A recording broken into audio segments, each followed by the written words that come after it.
Okay, so this is our makeshift cleaner, and you can see this now. We got this pretty well cleaned up here for most of it. Tomorrow it will be done.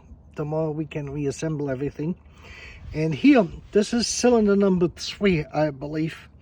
This goes to this side, which is the right 1, 2, 3. Yeah, this is cylinder 3, and this is where you had the vacuum leak. You can see this now. Once it came out, and you can see where this is starting. Wherever you have this brown residue starting to come around these rings, that's where the leaks are.